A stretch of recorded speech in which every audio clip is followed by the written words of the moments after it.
বিষয়টা এমন রাজনীতির মাঠ গরম রাখতে হবে, আমি আলোচনায় থাকতে চাই, সেই কারণেই বলে থাকতে পারেন, বা কোনো সম্ভাবনা আদৌ দেখেন কিনা? এইটা আপনি যেটা বললেন যে রাজনীতির মাঠ গরম রাখা, আলোচনায় থাকা, সেইটা একটা, বা সেটারও এগেইন একটা স্ট্র্যাটেজিক, আমার কাছে যেটা মনে হয় স্ট্র্যাটেজিক কারণ আছে। স্ট্র্যাটেজিক কারণটা হচ্ছে এইটাই যে আমি যদি ইনস্টেবিলিটি তৈরি করতে চাই, বা আমি যদি হচ্ছে গিয়ে একটা সিচুয়েশন তৈরি করতে চাই, তাহলে আমাকে তো মোবিলাইজ করতে হবে। আমি এখন আমার দলের নেতাকর্মী যারা দেশে আছেন, বা হচ্ছে যারা, তাদেরকে আমি একটা তো ইনসেন্টিভ আমার দিতে হবে। আমরা যেটা পলিটিক্সে একটা বলি যে আপনি মোবিলাইজ করতে হলে আপনাকে কালেকটিভ অ্যাকশন প্রবলেম, আমরা এটাকে বলি যে কালেকটিভ অ্যাকশন প্রবলেমটাকে আপনার সলভ করতে হবে। কালেকটিভ অ্যাকশন প্রবলেমটা কি? যে ধরেন আমরা সবাই হচ্ছে আওয়ামী লীগের কর্মী, ধরেন এখন আমরা মাঠে নামবো, হ্যাঁ, এখন আমি চিন্তা করছি হচ্ছে কি আপনি নামলেই তো হয়, আমার নামার দরকারটা কি? আপনি একইভাবে চিন্তা করছেন যে আমি নামলেই তো হয়, আপনার নামার দরকারটা কি? আমরা কেউই নামছি না। তো আমাদেরকে যদি কোনো একটা ইনসেন্টিভ দেওয়া হয়, তাহলে হচ্ছে কি আমরা নামবো। আর ইনসেন্টিভটা অনেক সময় মানি দিয়ে আসে, ইনসেন্টিভটা অনেক সময় এই ধরনের ইমোশনাল স্টেটমেন্ট, যে আমি ফেরত আসছি, বা আমি হচ্ছে গিয়ে আছি তোমার সাথে, আমি তোমাকে ছেড়ে যাইনি, সেই জায়গাগুলো থেকে হচ্ছে গিয়ে আসে। এবং এটা একই সাথে এটা তৈরি করে, যেমন ধরেন আমার আপনার যদি, বা আওয়ামী লীগের যে কর্মীর কথা বলছি, তার যদি মনে হয় যে আমি যদি রাস্তায় না নামি তাহলে বেসিক্যালি আমার বাঁচার কোনো উপায় নেই, যে এটাকে আমরা অনেক সময় বলি ডেভিল শিফট, যে আমি আসলে হাঁটতে চাই না, এই লোকগুলোর কাছে আমি হাঁটতে চাই না, এই ধরনের একটা প্রণোদনা তৈরি করলেও এই কালেকটিভ অ্যাকশন প্রবলেমটাকে সলভ করা যায়। সো এই জায়গায় এই ধরনের বক্তব্য, এটা হচ্ছে গিয়ে ওই ইমোশনাল অ্যাপিলটাকে ইউজ করা, এটা হচ্ছে যারা আপনার মাঠের নেতাকর্মী যারা আছেন তাদেরকে বলা, তাদেরকে জানানো যে আমি আছি। আমার কাছে মনে হয় এই স্ট্র্যাটেজিক অবজেক্টিভটাকে অ্যাচিভ করার জন্য বলা হচ্ছে। এখন সিচুয়েশন যদি বাই এনি চান্স, আমি যে ইনস্টেবিলিটির কথা বলছি, আমি still I don't think that's possible. আমার কাছে এখনও মনে হয় না যে 4-5 মাস সময়ের মধ্যে এরকম বিশাল কোনো ঝামেলা বা এরকম কোনো কিছু তৈরি করা সম্ভব। আমার কাছে মনে হচ্ছে যে উনি তাদের মনোবল চাঙ্গা রাখার জন্য হচ্ছে গিয়ে এইটা করছেন, বাট এইটার স্ট্র্যাটেজিক মানে উদ্দেশ্যটা হচ্ছে আমার কাছে এইটা মনে হয় পরিষ্কার। তো আওয়ামী লীগ তো একটা বড় রাজনৈতিক দল, এবং তাদের সবাই তো আর দেশের বাইরে পালিয়ে যেতে পারেন, একটা বড় অংশ দেশে রয়ে গেছেন, যেটা একটা ফোর্স, এবং একটা ফোর্সকে আপনি বহুদিন ধরে যখন আটকে রাখবেন, তারা বের হতে পারবে না, তখন সেইখানে একটা বড় রকম শক্তি তৈরি হবার সম্ভাবনা থাকে। আপনার কি মনে হয় যে বাংলাদেশের বর্তমান যে রাজনৈতিক বাস্তবতা আছে, যে বাস্তবতায় প্রধান 3টা রাজনৈতিক দল বিএনপি, জামাত এবং এনসিপি, তারা সবাই এই একটা জায়গাতে একমত আছে, আওয়ামী লীগকে আমরা প্রবেশ করতে দিব না, আর অন্যদিকে আওয়ামী লীগের একটা ফোর্স দেশে রয়ে গেছে এখনো পর্যন্ত, এই বিপরীতমুখী যে 2টা বাস্তবতায়, সেটা বাংলাদেশের রাজনীতির জন্য কতটা ভালনারেবল হতে পারে ইন ফিউচার? কারণ জামাতকেও চেষ্টা করা হয়েছিল, পারা যায়নি কিন্তু।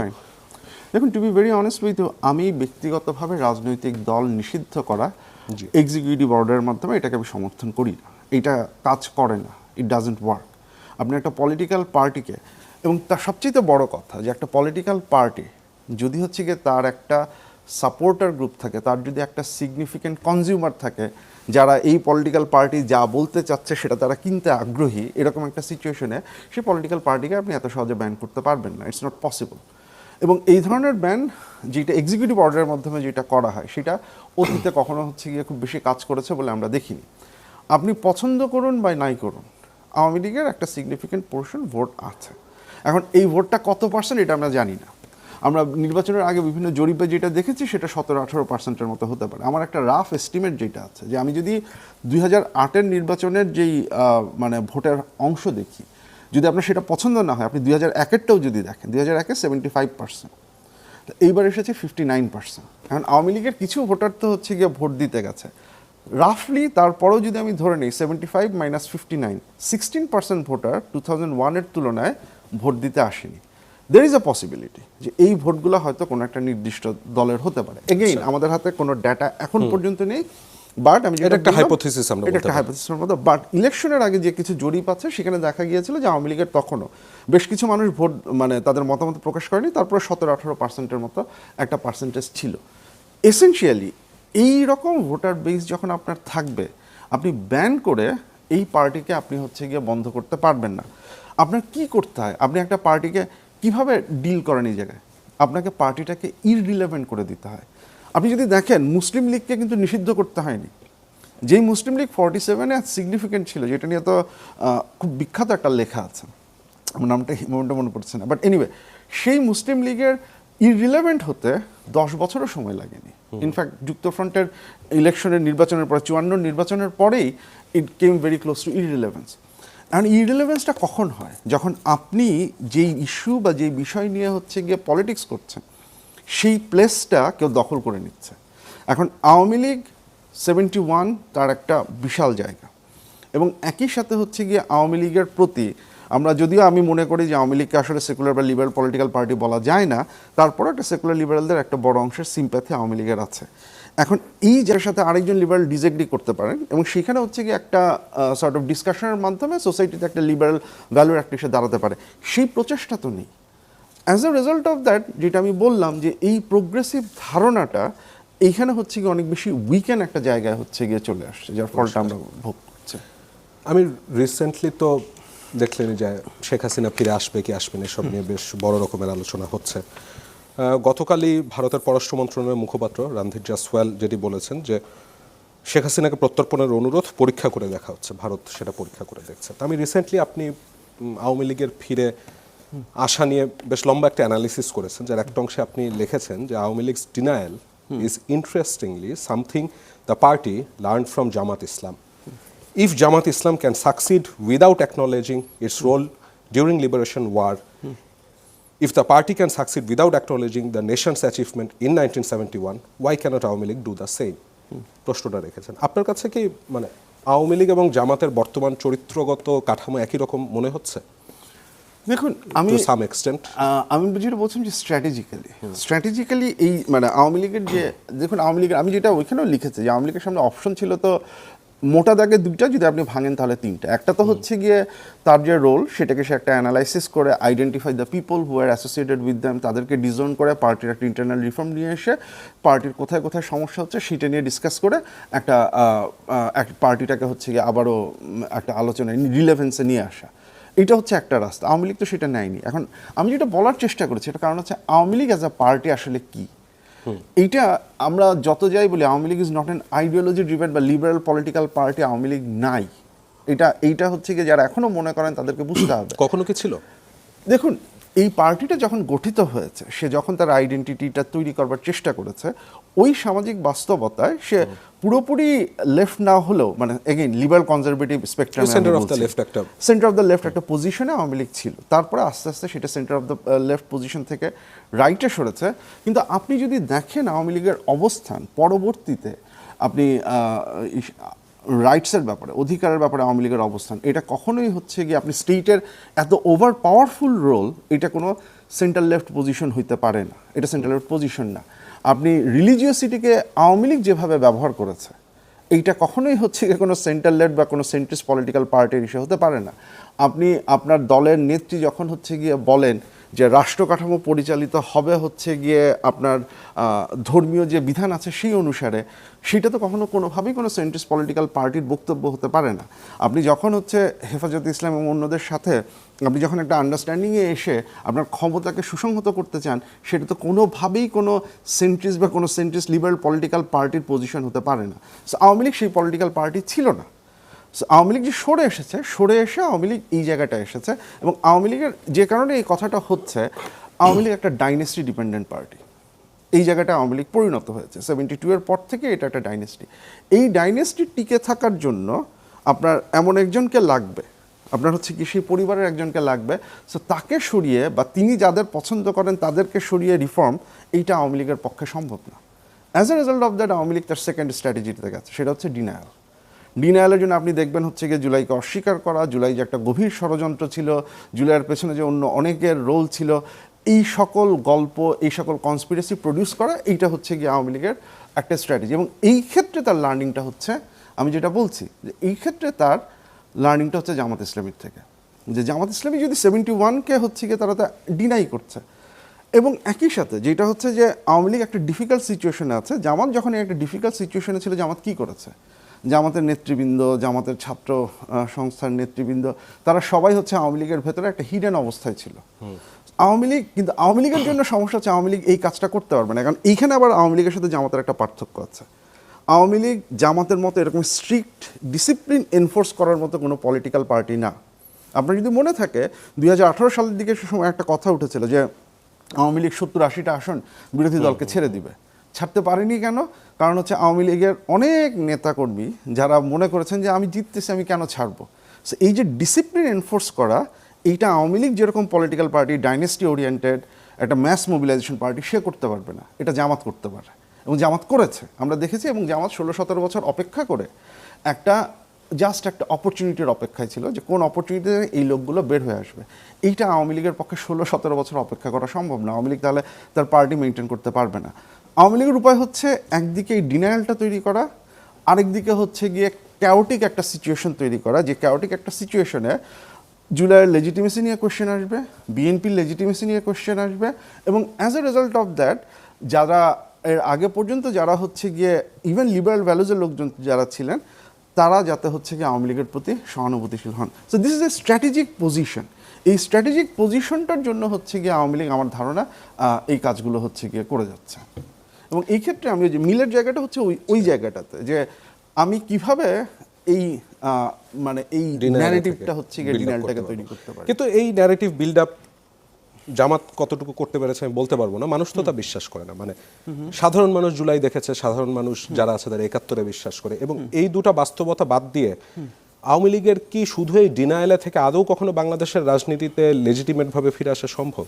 ডিনায়াল তো একমাত্র স্ট্র্যাটেজি না। আমি বললাম যে denial has to be complemented by Other factors. Instability একটা ক্রিয়েট করা দরকার হবে। কারণ দেখেন এগেইন ইনস্ট্যাবিলিটি হলে কি হবে, বিএনপির যেই প্রমিসগুলো আছে, এমপ্লয়মেন্টের কথা বলি, ইনভেস্টমেন্টের কথা বলি, ইকোনমিক গ্রোথের কথা বলি, ইনফ্লেশন কন্ট্রোলের কথা বলি, এগুলো যদি বাই এনি চান্স কাজ করতে না পারে, ম্যাসিভলি যদি হচ্ছে গিয়ে ফেল করে, সো সেই সময় যদি হচ্ছে গিয়ে পিপল স্টার্টেড টু থিঙ্ক ওকে আমরা তো আসলে আগেই ভালো ছিলাম, যে ন্যারেটিভটা তৈরি করা হয়েছে, তাহলে এই ন্যারেটিভটার সাথে যখন এই ডিনায়ালটা একসাথে হবে, একটা আরেকটাকে কমপ্লিমেন্ট করবে। পরিষ্কার একটা হচ্ছে সাধারণ মানুষের জন্য, আর আপনার আমার জন্য কিন্তু হচ্ছে গিয়ে ডিম ছড়াছড়ি না।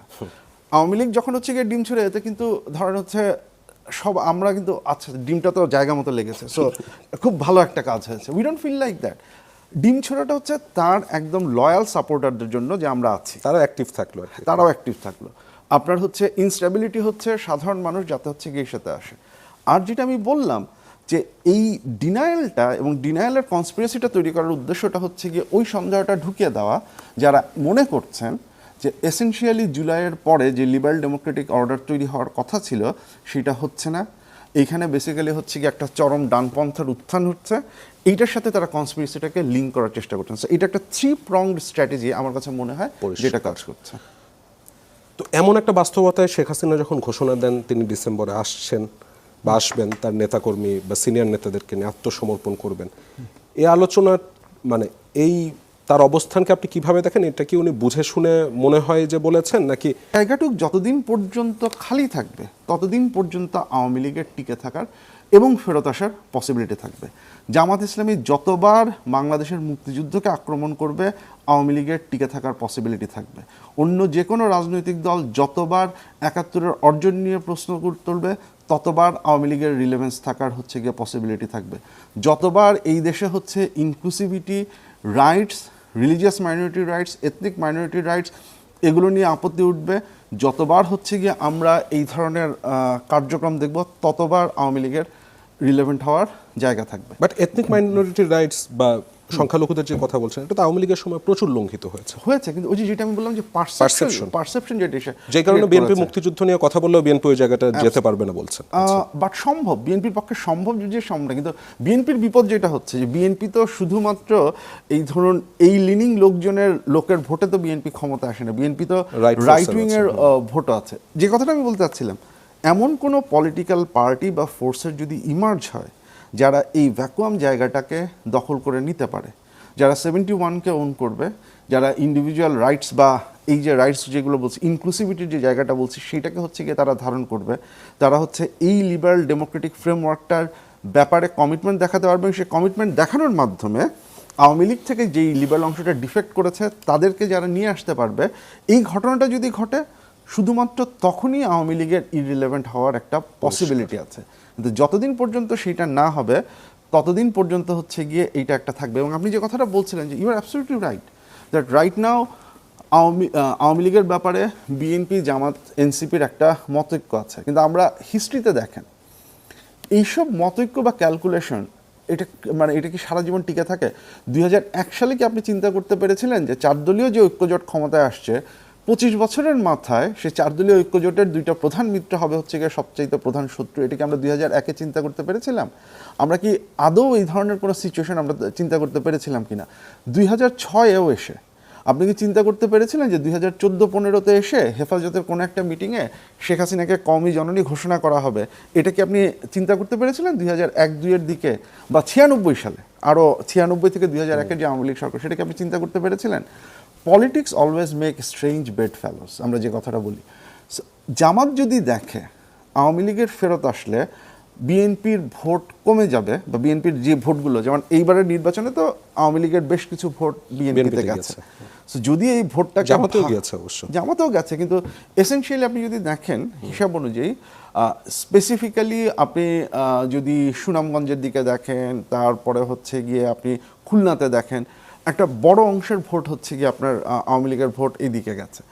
এখন জামাতের যদি মনে হয় যে আমি যদি বিএনপির ভোটকে ভাগ করতে পারি, আওয়ামী লীগের ভোটগুলো যদি হচ্ছে বিএনপিতে যাওয়া প্রিভেন্ট করতে পারি, তাহলে আমার ক্ষমতায় যাওয়ার পসিবিলিটি বেড়ে যায়। যেটা তারা এবার 31% পেয়েছে, সেটাকে যদি আমি 37-38% নিয়ে যেতে পারি, বিএনপির যদি হচ্ছে গিয়ে সেই দিকে ভোট কমে, আওয়ামী লীগের ভোট বা এই ভোটগুলো যদি অন্যদিকে যায়, তাহলে Jamaat can be interested in bring back Awami League. আমি যেটা বললাম যে স্ট্র্যাটেজিক্যালি। আবার যদি বিএনপি মনে করে যে আমার আসলে আমার সাথে আওয়ামী লীগকে লাগবে, কারণ আওয়ামী লীগের ভোটগুলো আমার লাগবে, সো আমরা যদি একটা অ্যালায়েন্স গঠন করি তাহলে এইভাবে হবে। So a lot of things can happen in politics, যেটা বললাম যে আপনি 2001-এ এসে কিন্তু আমরা 2026-এর এই জিনিসটা আমরা চিন্তা করতে পারি। আমি হিস্ট্রিক্যালি যদি দেখি, মানে আওয়ামী লীগ থাকলেই তো জামাতের নিশ্চিহ্ন হয়ে যাওয়ার সুযোগ থাকে সবচেয়ে বেশি। আবার অন্যদিকে বিএনপির ক্ষেত্রে যদি দেখি, তারাই সবচেয়ে বেশি ভিক্টিমাইজড হয়েছে আওয়ামী লীগের সময়। তো এই দুই বাস্তবতায় কি আদৌ মানে ওই রাজনীতির শেষ কথা বলে কিছু নেই, এটি খাটে কিনা? দেখুন, সিচুয়েশন তো চেঞ্জ হয়, মানে যে কনটেক্সটে আওয়ামী লীগ যেটা 2014, আমি স্পেসিফিক্যালি 8 থেকে যদি আমরা বলি, কিন্তু আপনি 2014-15 ইলেকশন যেটা হলো, সেটা পরবর্তীতে যদি দেখেন যে আওয়ামী লীগ অপোজিশন যে ফোর্সটাকে যেভাবে ব্রুটালি একদম হচ্ছে গিয়ে অ্যাবলিশ করার যেটা চেষ্টা করেছে, এই পলিটিক্যাল রিয়েলিটি ইজ সামথিং যেটা আমরা অত ভালোভাবে হচ্ছে গিয়ে আমরা 91 পরবর্তী সময়ে দেখিনি। সো ওই জায়গাটায় হচ্ছে গিয়ে জামাতের প্রতি তার অ্যাটিটিউড হচ্ছে একরকম। বিএনপিকেও তো হচ্ছে গিয়ে সে সম্পূর্ণ ধ্বংস করে দেওয়ার হচ্ছে গিয়ে মানে চেষ্টা তো একদম খুব মানে খুব যথাযথভাবে করেছে। But I know that based on some of the studies that we have done, in some certain areas Awami League থেকে বলা হয়েছে বিএনপির ক্যান্ডিডেটকে ভোট দিতে 2026-এ। সো আপনি কি এগেইন 2014, 15, 16, 17-তে যেই ছাত্রদল, যেই বিএনপির নেতাকর্মীকে আওয়ামী লীগ একদম ধ্বংস করে দিতে চেয়েছে, 2026-এ এসে স্ট্র্যাটেজিক্যালি হচ্ছে গিয়ে স্ট্র্যাটেজিক ভোটিংয়ের জায়গাটা, এটা তো হচ্ছে গিয়ে আওয়ামী লীগ করেছে। বা আপনি যেটা বললেন যে জামাতের জায়গাগুলোতেও হচ্ছে গিয়ে ভোট ইস্যু হয়েছে, তো এই স্ট্র্যাটেজিক ভোটিং তো বা স্ট্র্যাটেজিক ডিসিশন মেকিং তো হচ্ছে গিয়ে পলিটিক্সে হয়। সো সিচুয়েশন যদি চেঞ্জ হয়, যেটা আমি বললাম যে এই এগ্রিমেন্ট যদি থাকে তাহলে এক জিনিস, কিন্তু প্রত্যেকটা পলিটিক্যাল পার্টি তার নিজের ইন্টারেস্ট অনুযায়ী at the end of the day চিন্তা করবে। আমি জানি না সেটা 2031-এ হবে কিনা, সেটা 2031-এ হতে পারে, সেটা 2036-এ হতে পারে, সেটা 2040-এ হতে পারে। অ্যাজ লং অ্যাজ, যেটা আমি বললাম যে আপনার পলিটিক্যাল স্পেকট্রামের এই জায়গাটা কেউ ভ্যাকুয়ামটা কেউ দখল করতে না পারছে, ততদিন পর্যন্ত এই ক্যালকুলেশনের জায়গাগুলো বহাল থাকার খুব ভালো পসিবিলিটি। এই ভ্যাকুয়ামটি কি কখনো এনসিপির দখল করবার সম্ভাবনা ছিল? এনসিপির ছিল, এনসিপি নিজের হাতে সেটাকে নষ্ট করেছে। এনসিপি যেই প্রমিসটা নিয়ে ইনিশিয়ালি শুরু করেছিল, আপনি যদি দেখেন যে এনসিপি তাকে জাতীয় নাগরিক পার্টিতে ছিল, আপনি জাতীয় নাগরিক পার্টিতে থাকা অবস্থায় তারা তখন তো কনস্টিটিউশনাল রিফর্ম কমিশনের সংবিধান সংক্রান্ত যেই হচ্ছে গিয়ে যেই প্রস্তাবগুলো তারা দিয়েছে, সেটা যদি দেখেন, that's a very liberal framework.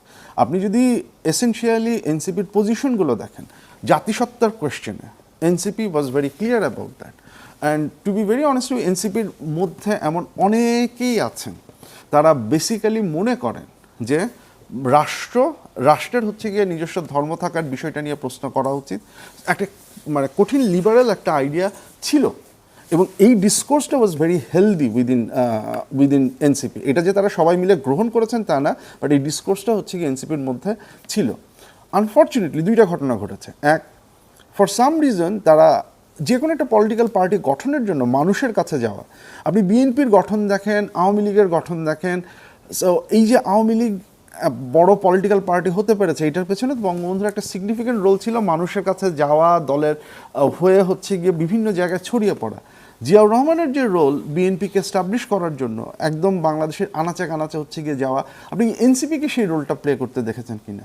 এনসিপিতে অনেক নেতা আছে তারা সেটা করেননি, একদিকে সেটা তারা করেননি, মানুষকে বোঝাননি যে তারা আসলে কি চান, আর দুই হচ্ছে এই যে তাদের জামাতের দিকে চলে যাওয়াটা, যেটার ফলে পার্টির লিবারেল অংশের বড় একটা অংশ এবং আইডেন্টিটি ক্রাইসিস এবং লিবারেল অংশের বড় একটা অংশ পার্টি থেকে চলে আসলেন। এবং আপনি দেখছেন যে পার্টি থেকে চলে আসলে 3 ভাগে ভাগ হয়ে গেলেন, অল্টারনেটিভস, এনপিএ, পিআরআই, 3টা আলাদা প্ল্যাটফর্মে চলে আসে। এটা তো এনসিপিকে সিগনিফিকেন্টলি উইকেন করেছে।